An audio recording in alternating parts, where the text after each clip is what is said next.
everybody, it's Benny One, and I'm back at you with another ranking video, everybody. I just finished reviewing the Fantastic Four franchise. There was only 4 movies in that franchise, and I'm going to rank them now. We're going to rank them. This is something I'm going to try and do after I review a series of movies. I'm going to rank them afterwards, so I do have plans to go back and do the X-Men franchise also. And then once I do the other 2 Tom Holland Spider-Man movies, when I do the MCU movies eventually, I will do a Spider-Man ranking eventually. But I am going to go back and do the X-Men franchise. But we're doing the Fantastic Four franchise today, everybody. We got 4 movies. This wasn't too hard to do. There's only 4 of them. And it's pretty clear and cut how these movies are, to be honest. So right off the bat, number 4, we have the 1994 Fantastic Four movie. It almost kind of hurts me a little to put this movie down this far because of what happened with it. If you go and watch my review that I threw up a day or 2 ago, depending on when this comes out, the studio, the backstory with the movie is the studio hired these people to make this movie with a very cheap ass budget. I swear they don't even think they got $1 million to make this movie. And they cast people, they got a director, they got producers, got editors, all this stuff. They wrote the story and they made this movie. These people put their heart and soul into this movie, and the studio literally, they were on a press tour in the Mall of America. They were going to release this movie, show the first trailer. People were pumped, ready to see it.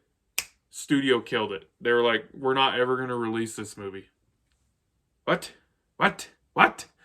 And you know what? The finished product, it shows. It does. It's not a very good movie. It's on YouTube. You guys can go watch it. I put the link in the review that I did for it. You can go watch it. It's like an hour and 25 minutes long. Hour and 30 if you count credits. It's a very poorly made movie, but it's not the director, the actors, the writers. It's none of their fault at all. It's the studio's fault. So that was number 4. That's why it's at number 4. It hurts me to put it there, but it's the worst one out of the franchise. It really is. Number 3, we have Fanforstic, everybody. The 2015 Fantastic Four reboot movie. You know, this movie was interesting to me when I rewatched it and I reviewed it because I did kind of enjoy the first, 40-ish, maybe hour almost of the movie, because I totally saw what they were doing. They took this darker, more realistic approach with these characters, and we got to see them interact and meet each other at a very young age, especially Reed and Ben Grimm. And we got to see them grow as characters together in their early stages.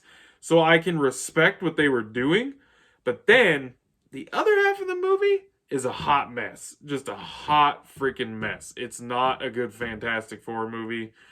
There's all sorts of troubles with the backstory with the movie, with the production. The freaking studio came in and said they wanted a bunch of reshoots done. The director was pissed, so he started showing up supposedly drinking, doing drugs. Just chaos, utter chaos. So they took the movie from him, did a bunch of reshoots, took a bunch of action scenes out, and that's the shit we got, basically. I mean, and that's what happens when movies go through this kind of stuff. They're not going to be a good finished product. It's just, it's the truth. It's just how that works. You pretty much look at a lot of movies that go through this kind of stuff. This franchise has quite a few of them, unfortunately. Half of them, at least. They just are not good finished product. Our actors were great. They cast a bunch of great people. They did the best they could with the freaking script that they were supplied with. But it's just... And Doctor Doom was utter garbage.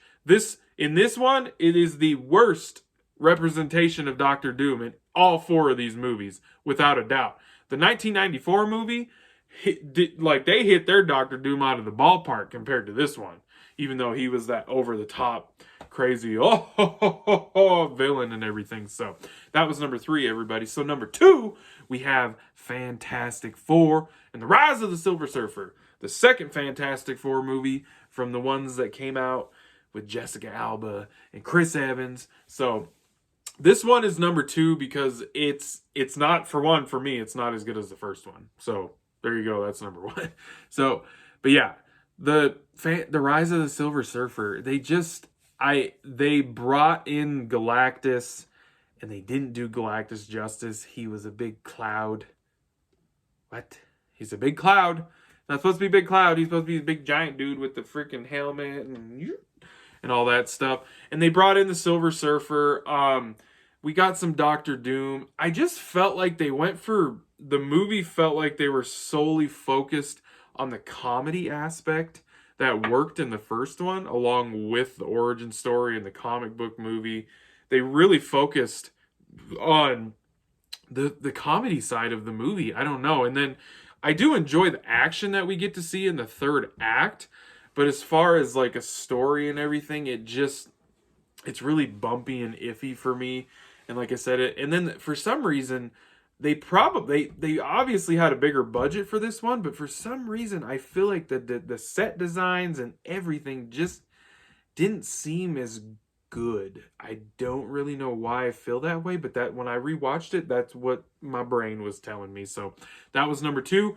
Number 1, you guys, is the 2005 Fantastic Four movie. They finally got a Fantastic Four movie greenlit, cast and everything with an awesome budget. The studio actually let the people make the goddamn movie, and it turned out it turned out good. Like, it's not the best comic book movie. But it's good. I honestly feel like it's a good origin story for the freaking first family, the Fantastic Four of Marvel. Like, I really do think I love all the people that they cast.